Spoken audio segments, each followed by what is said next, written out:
नमस्कार प्यारे विद्यार्थियों, आज हम छंद के अंदर गण, जो 3 वर्णों का समूह होता है उसे गण कहते हैं, और उसी गण की जो मात्राएं होती है, गण के सूत्र होते हैं, उसके जो प्रकार होते हैं उसके बारे में पढ़ेंगे। तो छंद के अंदर गण जो 3 वर्णों के समूह को गण कहते हैं। जैसे कमल। अब इस प्रकार से गण के प्रकार वैसे बहुत सारे होते हैं, लेकिन इसको याद करने के लिए एक सूत्र होता है, य माता राज बान स लगा।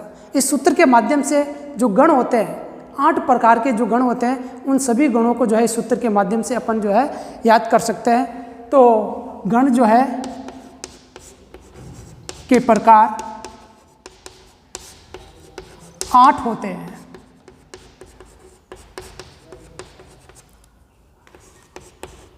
गण सूत्र जो होगा य मा ता रा ज बा न स ल गा।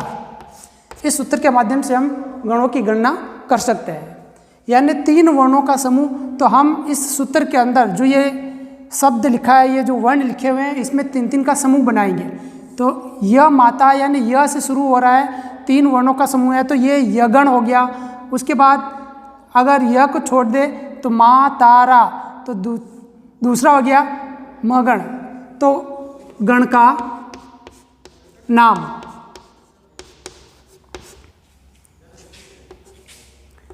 गण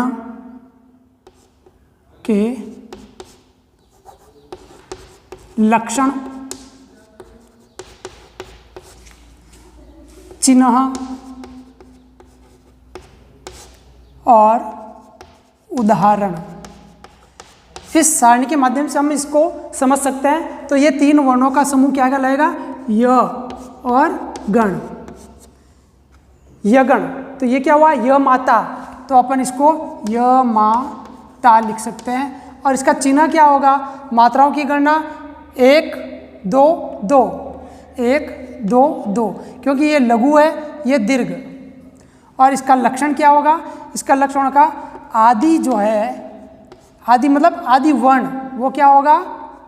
लघु।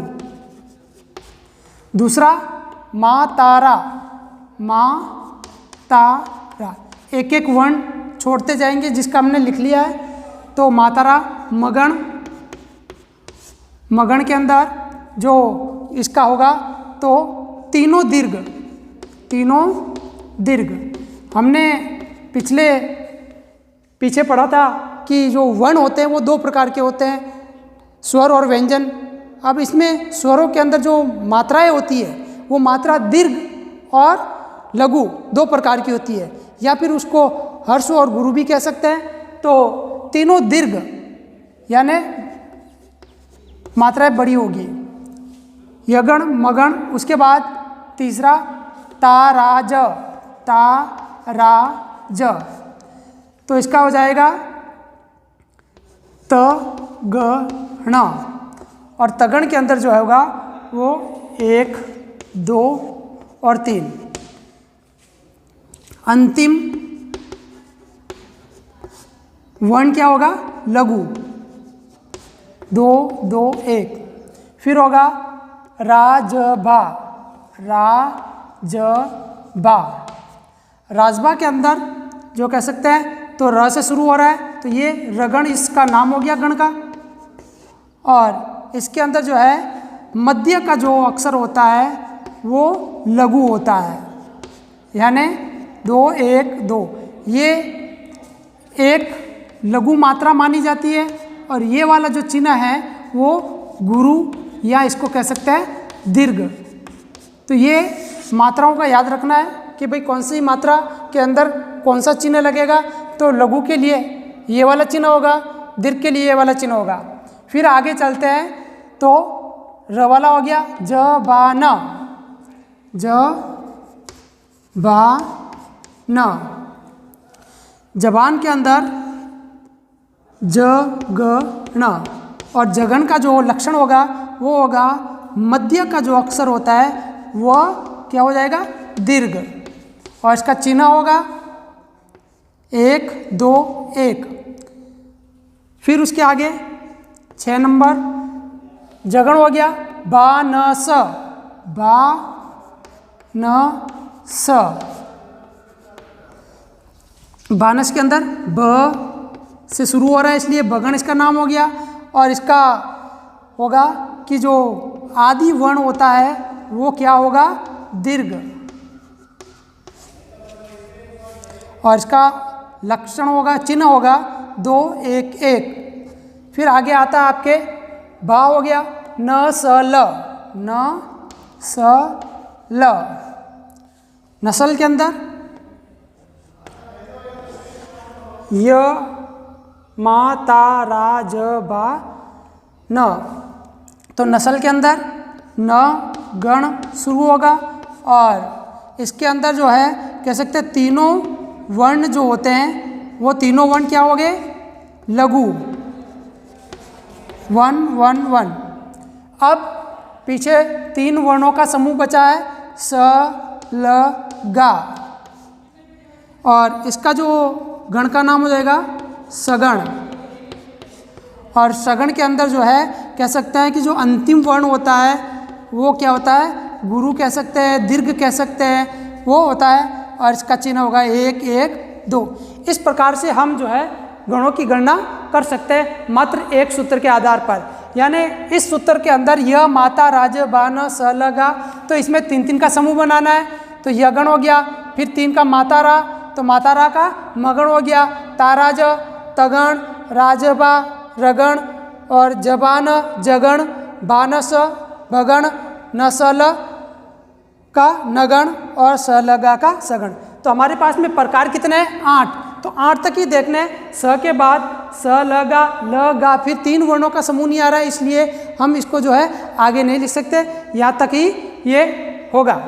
अब इसके और उदाहरण जो है अपन देख सकते हैं। माँ य माता, यह माता का जो है अपन एक और उदाहरण देखते हैं। वी माता ये शब्द है, इसके अंदर जब मात्राएं देखी जाए तो 1 2 2 होनी चाहिए, तो छोटी मात्रा हो रही है 1 2 2। मातारा, इसके अंदर जो अपन शब्द देख सकते हैं उदाहरण के तौर पर प्रासाद, तो प्रासाद, तो प्रासाद सॉरी पांचाली, पांचाली, तो पांचाली के अंतर्गत जो है तीनों वर्ण देखिए दीर्घ है इसलिए दीर्घ हो गया। ताराज के अंदर जो है होगा प्रासाद, प्रासाद 2 2 1। राजभा, इसके अंदर जो है अपन शब्द ले सकते हैं वासना, क्या ले सकते हैं, वासना। तो इसमें देखिए ये चिन्ह आते हैं कि नहीं आते हैं राजभा के अंदर, तो ये वाले चिन्ह आ रहे हैं, देखो 2 1 2। फिर जबान के अंदर जो है शब्द ले सकते हैं विनाश, तो देखो इसमें बीच का अक्षर दीर्घ होता है, इसके लक्षण है, तो इसके अंदर बीच का जो वर्ण है वो दीर्घ आ रहा है। फिर बानस, बानस के अंदर जो है शब्द ले सकते हैं याचक, याचक, याचक यानी मांगने वाला, तो इसका आदि जो वर्ण होता है वो दीर्घ होता है और ये दीर्घ हो रहा है बानस के अंदर। नस्ल, नस्ल के अंदर जो है वर्ण होगा तीनों छोटे, तो अपन कह सकते हैं सरस, तरल, बहुत सारे शब्द होते हैं। और सबसे लास्ट है सलगा, इसके अंदर जो है शब्द ले सकते हैं लघुता। अब लघुता के अंदर देखिए अंतिम वर्ण दीर्घ होना चाहिए, तो अंतिम वर्ण दीर्घ हो रहा है। तो इस प्रकार से ये इस सारणी के माध्यम से इसको हम सीख सकते हैं, देख सकते हैं कि किस प्रकार से ये गण जो है हमारे काम आएंगे। अब हम आगे इस गणों के बाद छंद की मात्राओं की गणना कैसे की जाएगी, किस प्रकार से मात्राओं को पहचान सकते हैं कि कौन कहाँ पर दीर्घ होगा, कहाँ पर लघु होगा, उन मात्रा चिन्हों को देखने के लिए हम जो है आगे इनके बारे में पढ़ेंगे।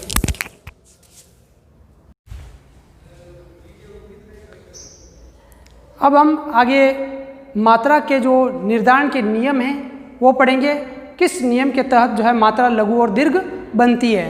तो आइए देखते हैं मात्रा निर्धारण के नियम। नंबर 1, मात्रा निर्धारण के लिए सबसे पहले कह सकते हैं मात्रा जो है वह स्वरों की होती है। मात्रा स्वरों की होती है, व्यंजनों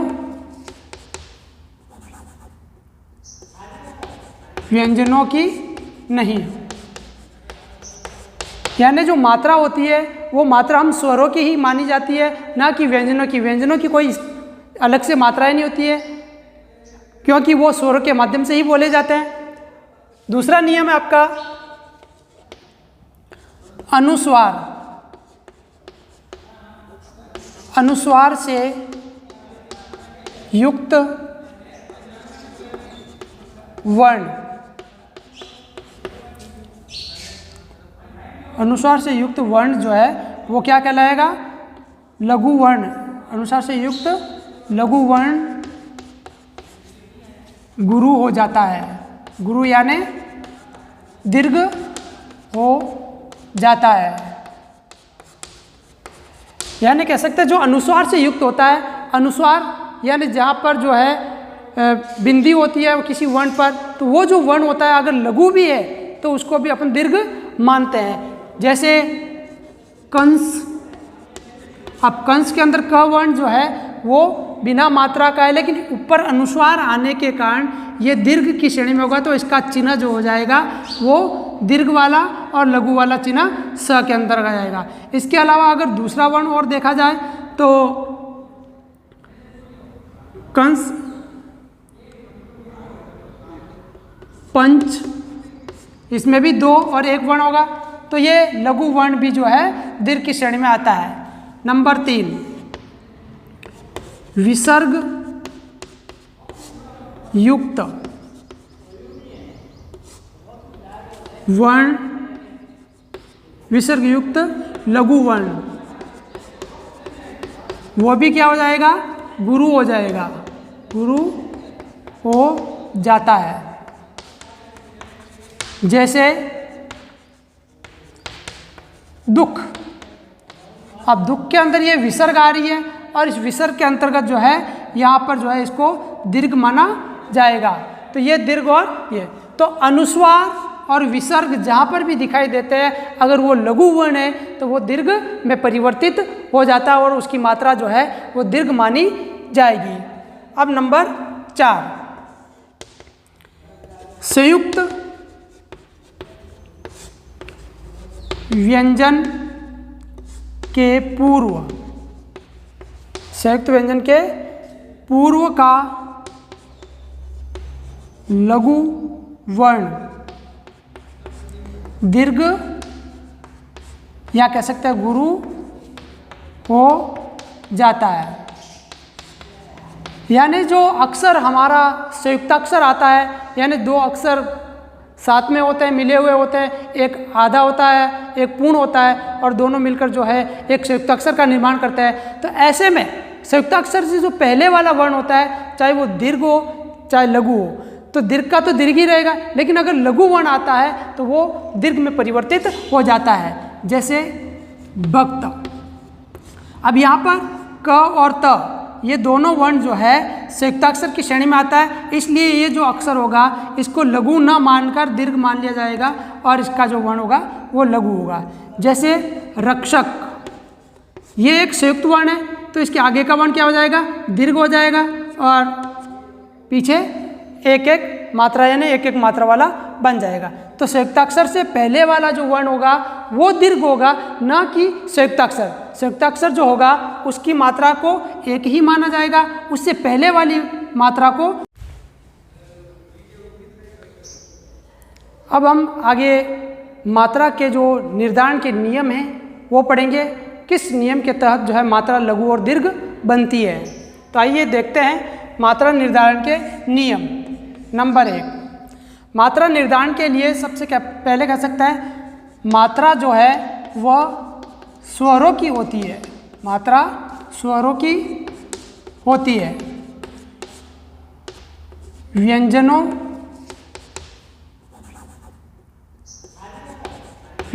की नहीं। यानी जो मात्रा होती है वो मात्रा हम स्वरों की ही मानी जाती है, ना कि व्यंजनों की। व्यंजनों की कोई अलग से मात्राएं नहीं होती है, क्योंकि वो स्वरों के माध्यम से ही बोले जाते हैं। दूसरा नियम है आपका अनुस्वार। अनुस्वार से युक्त वर्ण, अनुस्वार से युक्त वर्ण जो है वो क्या कहलाएगा? लघु वर्ण। अनुस्वार से युक्त लघु वर्ण गुरु हो जाता है। गुरु यानी दीर्घ हो जाता है। यानी कह सकते हैं जो अनुस्वार से युक्त होता है, अनुस्वार यानी जहाँ पर जो है बिंदी होती है किसी वर्ण पर, तो वो जो वर्ण होता है अगर लघु भी है तो उसको भी अपन दीर्घ मानते हैं। जैसे कंस, अब कंस के अंदर क वर्ण जो है वो बिना मात्रा का है, लेकिन ऊपर अनुस्वार आने के कारण ये दीर्घ की श्रेणी में होगा, तो इसका चिन्ह जो हो जाएगा वो दीर्घ वाला और लघु वाला चिन्ह स के अंदर आ जाएगा। इसके अलावा अगर दूसरा वर्ण और देखा जाए तो कंस, पंच, इसमें भी 2 और 1 वर्ण होगा, तो ये लघु वर्ण भी जो है दीर्घ की श्रेणी में आता है। नंबर 3, विसर्ग युक्त वर्ण, विसर्ग युक्त लघु वर्ण, वो भी क्या हो जाएगा? गुरु हो जाएगा, गुरु हो जाता है। जैसे दुख, अब दुख के अंदर ये विसर्ग आ रही है और इस विसर्ग के अंतर्गत जो है यहाँ पर जो है इसको दीर्घ माना जाएगा, तो ये दीर्घ और ये, तो अनुस्वार और विसर्ग जहाँ पर भी दिखाई देते हैं अगर वो लघु वर्ण है तो वो दीर्घ में परिवर्तित हो जाता है और उसकी मात्रा जो है वो दीर्घ मानी जाएगी। अब नंबर 4, संयुक्त व्यंजन के पूर्व, संयुक्त व्यंजन के पूर्व का लघु वर्ण दीर्घ या कह सकते हैं गुरु हो जाता है। यानी जो अक्षर हमारा संयुक्ताक्षर आता है, यानी 2 अक्षर साथ में होते हैं, मिले हुए होते हैं, एक आधा होता है एक पूर्ण होता है और दोनों मिलकर जो है एक संयुक्ताक्षर का निर्माण करते हैं। तो ऐसे में संयुक्ताक्षर से जो पहले वाला वर्ण होता है चाहे वो दीर्घ हो चाहे लघु हो, तो दीर्घ का तो दीर्घ ही रहेगा, लेकिन अगर लघु वर्ण आता है तो वो दीर्घ में परिवर्तित हो जाता है। जैसे भक्त, अब यहाँ पर क और त ये दोनों वर्ण जो है संयुक्ताक्षर की श्रेणी में आता है, इसलिए ये जो अक्षर होगा इसको लघु न मानकर दीर्घ मान लिया जाएगा और इसका जो वर्ण होगा वो लघु होगा। जैसे रक्षक, ये एक संयुक्त वर्ण है तो इसके आगे का वर्ण क्या हो जाएगा? दीर्घ हो जाएगा और पीछे एक एक मात्रा यानी एक एक मात्रा वाला बन जाएगा। तो संयुक्ताक्षर से पहले वाला जो वर्ण होगा वो दीर्घ होगा, ना कि संयुक्ताक्षर। संयुक्ताक्षर जो होगा उसकी मात्रा को एक ही माना जाएगा, उससे पहले वाली मात्रा को